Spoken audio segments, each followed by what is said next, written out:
अस्सलाम वालेकुम नाज़रीन, सोहराब बरकत आपसे मुखातिब है। दो तीन अहम तरीन खबरें हैं, लेकिन एक बड़ी खबर यह है कि शेख रशीद अहमद नाज़रीन कोई बातचीत कर रहे हैं। एक तो उन्होंने इंटरव्यू के अंदर कुछ गुफ्तगू की है, लेकिन उसके बाद ट्वीट करके भी शेख रशीद अहमद एक पैगाम दे रहे, एक बातचीत कर रहे हैं और किसी चीज की तरफ वो इशारा कर रहे हैं। अब शेख साहब किस चीज की तरफ इशारा कर रहे हैं, वो क्या कहना चाहते हैं, क्या बात करना चाहते हैं, हमें तो समझ आकर भी समझे कि समझ नहीं आया। आपके सामने रख देते हैं, अल्लाह करे आपको समझ आ जाए और आप ही समझ लीजिएगा कि फिर शेख साहब असल में क्या करना, कहना क्या चाहते हैं और करना क्या चाहते हैं। लेकिन उससे पहले एक खबर है, और इस खबर ने तमाम तर जलसे की कलाई खोल दी है। इस खबर ने आप यूं कह लीजिए कि सारी चीजों से पर्दा हटा दिया है कि कल जो पाकिस्तान भर में जो एक पाकिस्तानी मीडिया को करोड़ों अरबों रुपए दिए गए, मीडिया को खरीदा गया बाकायदा से, और खरीद कर मीडिया ने जो नाच गाना किया है, अब वो नाच गाना भी किसी काम नहीं आया। पाकिस्तान का प्रोमिनेंट ये अंग्रेजी अखबार है डॉन न्यूज की ये खबर है, और डॉन न्यूज की खबर के मुताबिक लाहौर का जो जलसा था नून लीग का, उसने लाहौरियों को मुतासर नहीं किया। यानी लाहौर के अंदर जो लाहौर के अपने लोग थे उनमें से कोई भी नहीं निकला। अब डॉन न्यूज ये कह रहा है कि सब मामूल के मुताबिक था, नौजवान बिल्कुल बाहर नहीं निकले, यानी कोई भी नौजवान वहां पर मौजूद नहीं थे, और नवाज शरीफ के इर्द गिर्द सिर्फ वो लोग थे जो या तो पॉलिटिक्स से रिटायर हो रहे हैं, या जॉब से रिटायर हो चुके हैं, या जॉब से रिटायर होने वाले, यानी senior train citizen Nawaz Sharif के जलसे के अंदर या उस जगह पर मौजूद थे। नौजवान बिल्कुल भी नहीं थे शहर के अंदर। अब ये पाकिस्तान का प्रोमिनेंट अंग्रेजी अखबार ये कह रहा है, चैनल भी ये कह रहा है कि जनाब शहर के अंदर कोई भी रैली नहीं निकली, यानी लोग सड़कों के ऊपर नहीं आए, रैलीज नहीं निकली, कोई मोटरसाइकिल, माहौल लाहौर के अंदर नहीं बना। उसके बाद वो कह रहे हैं कि जलसा सिर्फ एक कोने में हुआ है, और जो जोश और खरोश देखने में माजी में इमरान खान के जलसों में नजर आता था अब मीनार पाकिस्तान के हवाले से, वो लाहौर के अंदर हरगिज नहीं देखा गया। तो ये जो खबर है पाकिस्तान के प्रोमिनेंट एक मीडिया आउटलेट की, एक न्यूज चैनल की, एक अंग्रेजी अखबार की, उस खबर ने सारे जलसे की कलाई खोल दी है, और उसने सारी चीजें वाजे कर दी कि असल में जनाब ये कुछ था ही नहीं। ये चंद एक मखसूस प्रोडक्शन हुई, मखसूस जगह से कैमरे जूम इन जूम आउट किए गए, मखसूस एक कवरेज करवाई गई, मखसूस साथियों को मुख्तलिफ जगहों के ऊपर खड़ा किया गया, और मखसूस एंगल से बहुत सारी मखसूस चीजें दिखाकर अवाम के सामने ताने बाने जोड़े गए। तो बुनियादी तौर पर यह ना सिर्फ एक पॉलिटिकल सरेंडर था, बल्कि फेलियर था, एक बहुत बड़ा फेलियर। और जो मीनार पाकिस्तान करना चाह रहे थे इमरान खान का रिकॉर्ड तोड़ने के लिए, वो नहीं कर सके। और एक खबर ने वो जो तमाम तर इन्वेस्टमेंट थी, जो करोड़ों में की गई थी, जो अरबों रुपए में की गई थी, वो सारी इन्वेस्टमेंट के ऊपर पानी फेर दिया, उसे बिल्कुल खत्म कर दिया, उसे बिल्कुल मुकम्मल तौर पर फारिग कर दिया गया है। अब एक और खबर है, और उस खबर से पहले यानी शेख रशीद अहमद साहब का बुनियादी तौर पर ट्वीट है। शेख रशीद अहमद ने इंटरव्यू दिया, और इस इंटरव्यू के अंदर शेख रशीद अहमद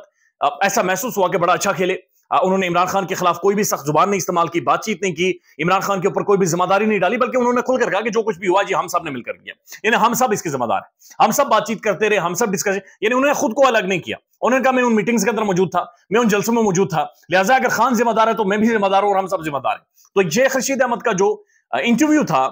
वो इंटरव्यू ऐसा महसूस हुआ कि शेख रशीद साहब जो तजिया भी हो रहा है पाकिस्तान में, कि चूंकि सीनियर तरीन पॉलिटिशियन है, मामलात को समझ गए, अंडरस्टैंड कर गए, और वेल प्लेड यानी अच्छे से खेल गए। यानी शेख रशीद अहमद ने जुगतबाजी शुरू कर दी, लतीफे बोलना शुरू कर दिए, पुरानी कहानियां शुरू कर दी, मैं फलाने को पढ़ाता था, फलाना मुझसे पढ़ता था, जेल में ये हुआ वो हुआ, मैं ये करता रहा वो करता रहा। तो शेख रशीद अहमद का जो मखसूस एंगल था, जिससे बॉल्स को वो लगातार यानी जो भी शॉर्ट बॉल आती थी उसे वो लेफ्ट कर जाते थे। और फिर ये भी बहुत सारी जगहों पर रिपोर्ट हुआ कि शेख रशीद ने इंटरव्यू के दौरान जब इधर मुड़कर देखा तो वो इंटेंशनली मुड़कर देखा ताकि वो अपने व्यूअर्स को कोई पैगाम भी दें, और फिर जिस तरह से उन्होंने पेजेस के अंदर से खोला और खोल कर कहा। लेकिन अब शेख रशीद अहमद जो ट्वीट कर रहे हैं,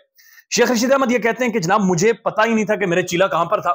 लेकिन चीला ज़ाहिर मुश्किल था, लेकिन इस चीले के दौरान मुझे कोई भी तकलीफ नहीं दी गई। यानी 40 दिन शेख रशीद अबडक्ट रहे, गायब रहे, अगवा रहे। चिल्ला वो होता है जो अल्लाह की राह में आप करते हैं, चिल्ला वो होता है जो आप मर्जी से अल्लाह की राह में, अल्लाह की इबादत के लिए, उसकी खुशनुदी के लिए जाते हैं, अल्लाह ताला को जानने के लिए, अल्लाह ताला से दोबारा अपने ताल्लुक को कायम करने के लिए जाते हैं। लेकिन ये इनफोर्स्ड डिसअपीयरेंस से पाकिस्तान में कहा जाता है, जबरी गुमशुदगी, जबरदस्ती उठाकर बंदे को साइड पर कर देना, ऐसा ही होता है जब आपको अदालतों में ना पेश किया जा रहा हो, जब किसी कानून के तहत आप ना हो। लेकिन शेख रशीद अहमद और पाकिस्तान के साफी से चिल्ला पता नहीं क्यों गर्दानते, कहते चिल्ला था। वो कहते हैं कि इस चिल्ले के दौरान मुझे किसी ने भी तंग नहीं किया, मुझे कोई तकलीफ नहीं दी गई। अब मेरा मिशन ये है कि मैं आम माफी दिलवाऊं। मेरा ये पैगाम है वाज़ेह तौर पर कि मैं कल से इस मिशन के ऊपर यानी कल से मंडे से काम कर रहा हूं, और मुझे यकीन है कि मैं इस मिशन में कामयाब हो जाऊंगा। अब इंटरव्यू के दौरान भी शेख रशीद अहमद साहब ने यह कहा कि मैं जनरल आसिम मुनीर साहब से, पाकिस्तान के इदारों से ये जाकर बाकायदे से दरखास्त करूंगा कि जो भी हो गया 9 मई को हो गया जी, अब इसको भुलाएं और आगे बढ़ें। अब सबको सीने से लगाएं, एक दफा फिर सबको अपनाएं, दूरियां खत्म करें, اور ہم یہاں سے آگے بڑھنا چاہتے ہیں, ہم یہاں سے آگے موو کرنا چاہتے ہیں, ایک عام معافی کا اعلان کریں. یعنی کسی سے غلطی ہوئی ہے یا نہیں ہوئی, یعنی اس ٹویٹ میں بھی وہ یہ کہہ رہے ہیں کہ 9 مئی والے دن اگر کسی سے غلطی ہوئی ہے یا پھر یعنی بے گناہ لوگ بھی جیلوں کے اندر موجود ہیں تو جناب معاف کریں, ایک عام معافی کا اعلان کریں اور سب کو رہا کریں, سب کو چھوڑ دیں اور اس سارے معاملے کو ختم کر دیں. یہ جو باتیں شیخ رشید احمد صاحب کر رہے ہیں, کیا یہ باتیں خود سے کر رہے ہیں؟ یہ پاکستان میں ایک سوال ہے. چونکہ اسی انٹرویو میں منیر فاروق صاحب کے انٹرویو میں شیخ رشید احمد صاحب یہ کہتے ہیں کہ میں نے ساری زندگی سیاست ہی اسٹیبلشمنٹ کے ساتھ مل کر کی,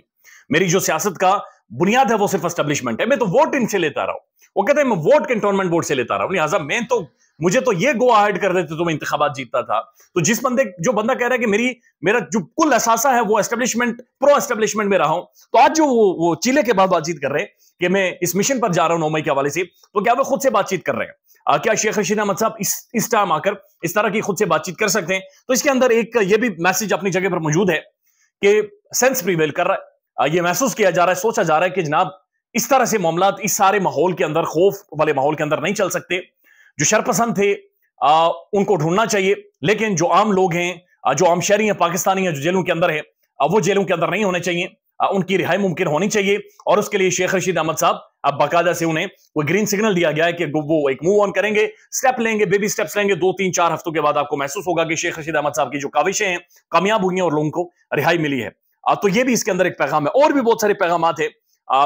وہ پیغامات کیا ہیں کہ کیا باقی سب کو چھوڑ دیا جائے گا, صرف عمران خان رگڑا جائے گا؟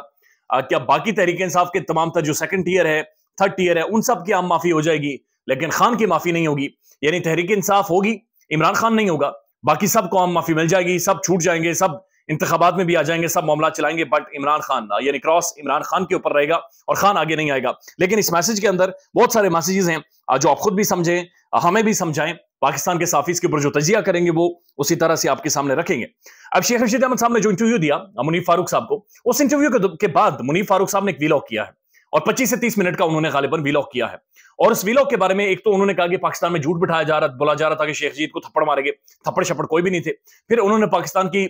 2 پرومیننٹ ایجنسیز کے نام لیے کہ مبینہ طور پر ان میں سے ایک کے پاس شیخ رشید احمد صاحب موجود تھے. پھر انہوں نے کہا شیخ رشید احمد بہت زیادہ دباؤ میں تھے, بہت زیادہ پریشانی میں تھے, بلکہ روٹی بھی وہ اب نارمل طریقے سے کھا رہے تھے, اب نارمل بہیو کر رہے تھے. لیکن انہوں نے ایک بات کی جس نے دل چیرا ہے. وہ کہتے ہیں کہ شیخ رشید احمد بار بار مجھے یہ کہتے رہے